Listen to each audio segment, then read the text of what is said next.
common ground as simple human beings. Discuss as ordinary people. Give everybody a listening ear. In every nonsense each of us have to say, you must speak a sense out of the whole nonsense. There's never a time a Biafra will speak for 30 minutes or for 20 minutes and you will not find a sense in 1 or 2 minutes in what he said. Then hold on to that sense you see there. First of all, appreciate the person. Agree with that sense he has made and then put in your own application.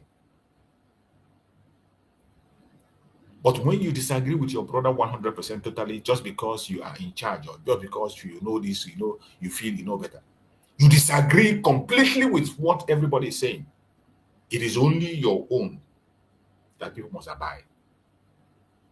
Biafrans are not being ruled in that way. Biafrans are not being led in that way. Mazin Nandekano made it clear. He said that the Biafran people are the most difficult people to lead. That for you to convince them, you have to go extra mile. But when you succeed in convincing them, they will go to heaven with you. They will go to hell with you. Wherever they are called, they will put their life on the line for you. And we have seen it. The way people are ready to die for the leaders of Biafra. It's not because they were commanded. Mazi Simon Egwa was able to defeat the Department of Saboteurs because he was focusing on earning respect. He earned it. Listening to the masses, answering their questions, paying attention to what they want, dancing to their tone, while the DOS was busy, commanding and controlling. Each time they come is do this or do that. If you don't do this, they sack you. If you don't do this, they block you. If you don't do that, get out of their platform. They were busy doing that. While they were busy chasing people away, driving people away, Master Samarak was opening his hands to receive people. That was how he defeated the Department of Saboteurs. Because when you go to the Department of Saboteurs platform and ask questions, they will attack you. They will tell you anything they want to tell you. They can abuse you. But when it comes to Mazi Simon Ekpa, he will respond, no matter how foolish that question is. He is going to find one sensible thing in it. And the way he's going to address you will make you feel accepted.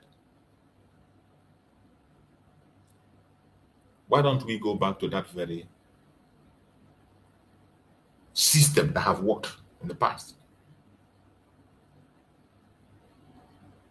Why don't we go back to that system that worked before?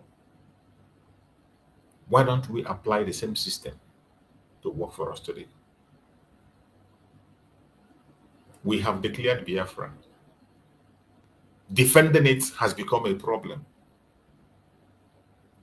The same people that declared it are the people that are making sure today that it doesn't stand. Because they are busy chasing shadows. Every single one of them, it doesn't matter who you are, the position you occupy, I don't give a damn. You are chasing shadows. What I see today is people personalizing the struggle for it. It's about themselves. What you say will happen. If not you, nobody. You don't listen to advice, you don't listen to instructions, you don't want to hear from anybody. What you say stands. And the people are revolting. Yet, you don't want to change. A good leader, when you look at people and you see that they are revolting, you see that people are feeling somehow, there have been a lot of complaints, the critics are coming up, you have to sit back and check where you can make amends. You adjust a little bit. What we need is an adjustment for things to work now. We need an adjustment. Because this rain, I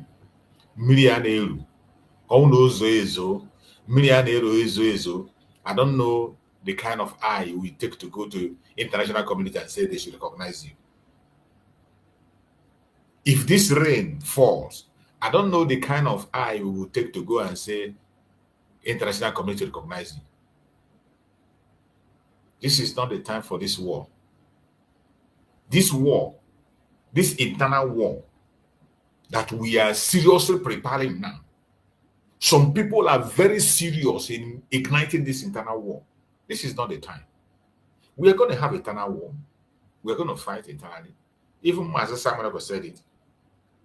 Master Simon said it. Many countries that fought their freedom after they have gotten it. It is after you have gotten your freedom.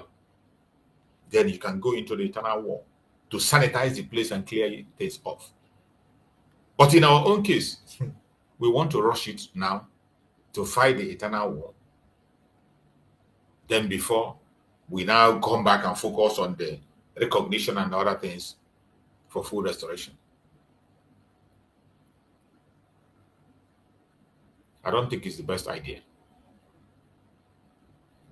You have your opinion. It might be the best idea for you, but for me, I think it's not the best idea.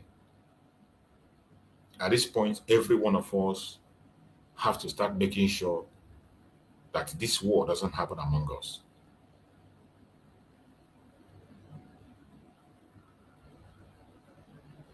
At this point in time, every one of us should be very careful. Everybody should put their hand on the deck and make sure that this war doesn't happen. Everyone, you have a responsibility. And how do we do that?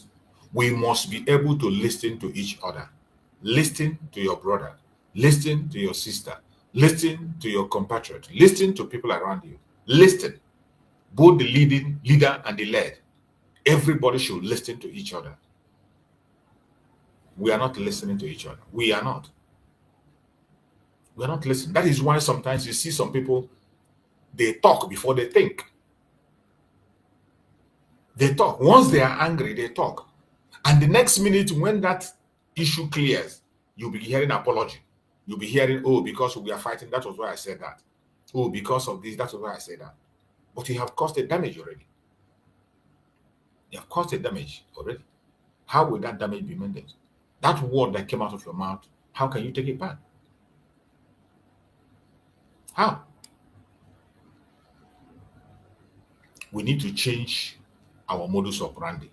And the time is now, because our enemies are fast-tracking on their own side.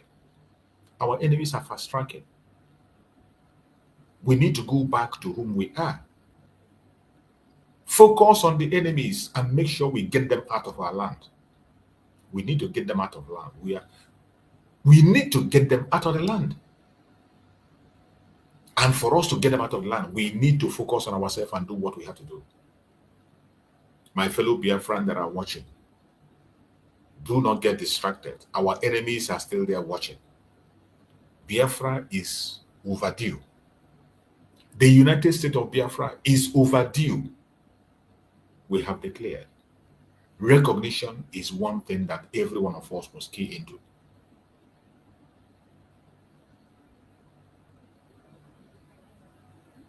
Every one of us should tighten up our belt. They don't want us to go. They don't want the resources that kept them where they are. The resources that is making Nigeria what it is in our land. How would they allow you to go? How on earth would they allow you to go? They know that we are fighting a just cause. They know very well that what we are fighting is a just cause. The whole world know, including the UK, all these people, they know it is. Let me play a video. You know, sometimes you think that it is because they know even something that we don't know. Let me play this video. Let us listen to this very video so that some of us will begin to understand certain things. That our enemies, they have information that we don't even have. They have some information that we don't have. I want you to listen. They know what we have. They know what is in us. They know what we can do. They know what we can achieve. They know that we are fighting a just cause. They know that what we are fighting is for our rights. They know that we are fighting for our rights. There is no doubt. They know very well that the fight we are engaging in is our rights and that we are doing what we are supposed to do. But are they going to allow us to go? They will not allow us to go because of the interest they have. Every hope they have and everything they need for their own so-called better life is in our hand. And they wouldn't allow us to go. If you think they will let you go, you are just dreaming. They will never let you go. That is why every one of us has to stop this bickering among ourselves, stop this propaganda and blackmail, and focus on the real job. I want us to pay attention to this. You are going to hear what they know about us that we don't even know. This is Billy Graham motivation. I want you to listen to the message of this Billy Graham. Listen to the message of Billy Graham. Listen and hear what he had to say. This is a white man. There comes a time when truth must rise from the ashes of silence. A time when the voice of the past breaks through the walls of history and shouts into the present. That time is not that voice. Is the voice of the Igbo people, a people so powerful in spirit, so unbreakable in will, that even the mighty British Empire trembled at the sound of their name. This man is writing this poem about the Igbos. These people know us better than you know yourself. They know what you have. They know what you possess. They know what is inside you. This is why they will never allow you to go. You have to fight your way out. This is why they will continue to create confusion. This is why they will be happy when you are arguing and fighting each other. They know you have what they don't have, and they will never have. They didn't fear the Igbo because they were violent. No. They feared the power of their mind, the strength of their unity, and the depth of their culture. The British Empire, with all its guns and global power, was shaken by a tribe that refused to bow, refused to break, refused to be erased. You see, the Igbo were never just another group of people to be colonized.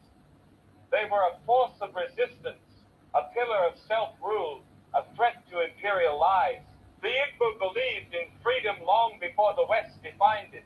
They believed in justice before the colonizer could spell it. They governed themselves with systems so sophisticated that even European scholars were stunned.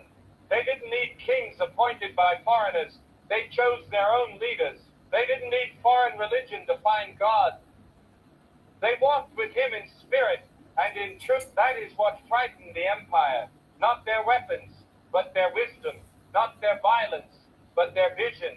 So the British tried to rewrite their story. They tried to brand them rebels, savages, pagans, because they feared their truth. But you cannot bury a people whose roots go deeper than any empire's foundation. You cannot silence a voice that carries the thunder of ancestors and the fire of future generations.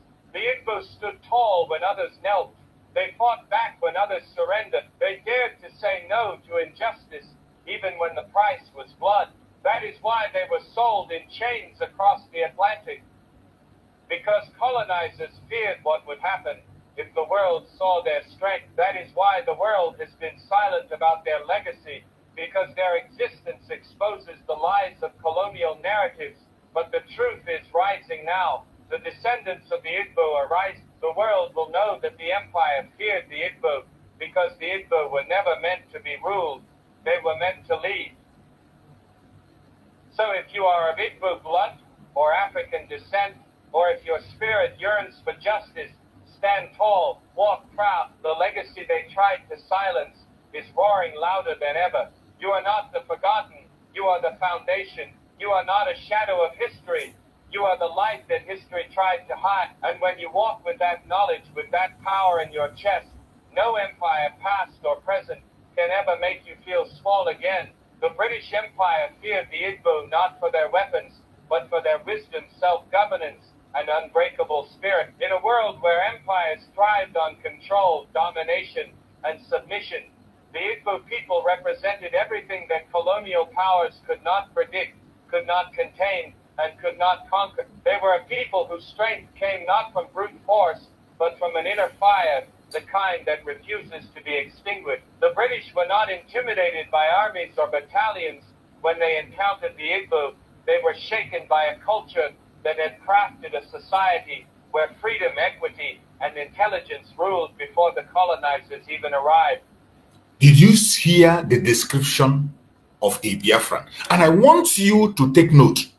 When you hear a British talking about an Igbo, or the Caliphate talking about Igbo, they are talking about the old southeastern region, the Biafran people, which is today the present southeast, Lower Kogi, Lower Benue. They regard those, when you hear Igbo, it is not just about the Igbo speaking, people who are speaking Igbo dialect. No. When the British is talking about Igbo, describing Igbo, they are describing the people they met in the southeastern region, the old southeastern region. Don't ever get it wrong, because some of us, when we play this kind of videos, you will think that it's just about the Igbo tribe, those people that speak that dialect. It is not about the people that speak the dialect. It is about everybody that is in the old southeastern region. The British see them as Igbos. The Caliphate see them as Igbos. In political space, they divide it to create confusion. That is why they continue to give different kinds of name that doesn't exist, like South. Name that doesn't exist in English or in geography. It doesn't exist anywhere. They continue to create these demarcations to make sure they weaken you politically. But whenever they're making this kind of a statement and addressing Igbos, they are talking about the people that lives in the southeastern region. I have played a video where one of the generals in the army of Nigeria that fought against Biafra also used the same phrase, Igbos. He said that the Igbos have about 25 senior military officers. And those 25 senior military officers are known as people from the southeast. He referred them as people from the southeast, but he called them 25 Igbo officers, and he mentioned southeast. The region of southeast have 25 Igbo officers. That is how he said it.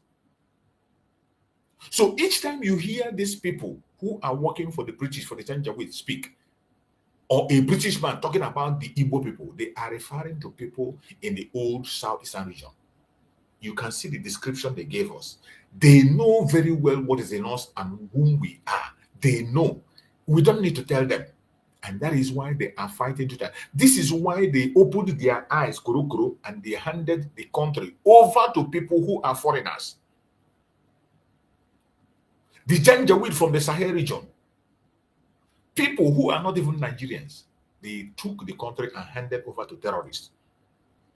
Because their first father that came into Nigeria was a terrorist. Usman Danfodio. He was a terrorist. He terrorized the Northerners. And he took the life of the Hausa people.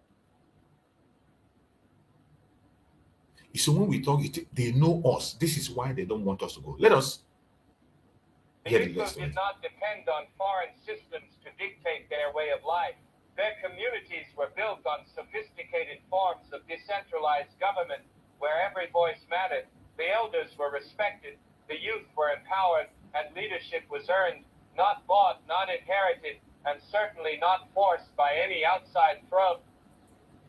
This model of society undermined the very foundation of colonialism, which was built on the lie that Africa needed saving, structuring, and civilizing. But here stood the Igbo, already organized, already advanced, already powerful. Their knowledge of the land, of trade, of spirituality, and of communal governance made them a threat to the imperial narrative. Colonizers feared what would happen if other African tribes followed the Igbo example. What if the continent realized it didn't need to be ruled? What if the people realized they already had power, structure, and the divine right to lead themselves? The British Empire understood that the real danger wasn't in the Igbo lifting a sword, but in them lifting their heads high, refusing to bow, and declaring, "We are not yours to conquer." To break the Igbo, the colonizers knew they had to destroy not just bodies, but identity. They attacked their names, their languages, their faith, and their institutions. They labeled them as troublemakers and resistors, not because they were wrong, but because they were right in all the... You had a description of whom we are. They know us very well. They know whom we are. And they are very scared. This is why our prime minister said, in Biafra, Africa died. And in Biafra, Africa will resurrect. This is why he made a statement. That in Biafra, Africa died. In Biafra, Africa will resurrect.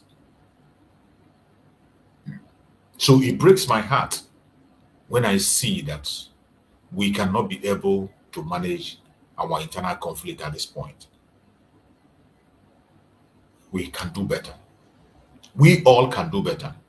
And we have to start doing something before it is too late. Our enemies are watching us. Even people who never believed before are coming to realization of the truth. But what we are doing is also jeopardizing what we are getting outside.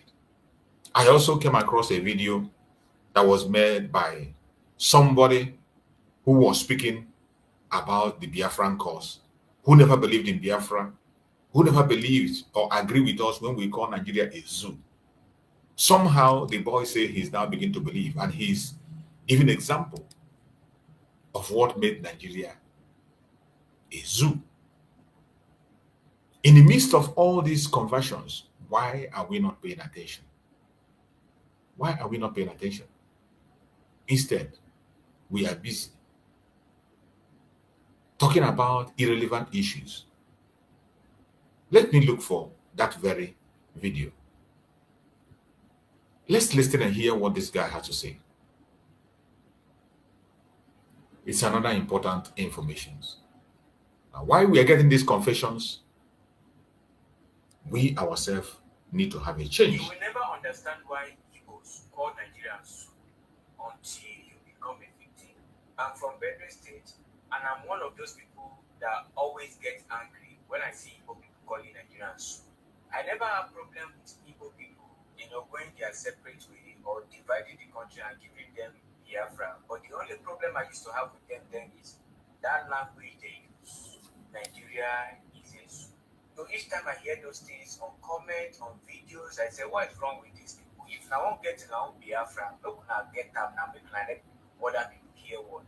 But when I was saying all those things, I never understand what Igbo meant until recently when I become victim. Like I said, if you are not a victim, you will never understand why Igbos call Nigeria zoo. And mind you, Igbos are not calling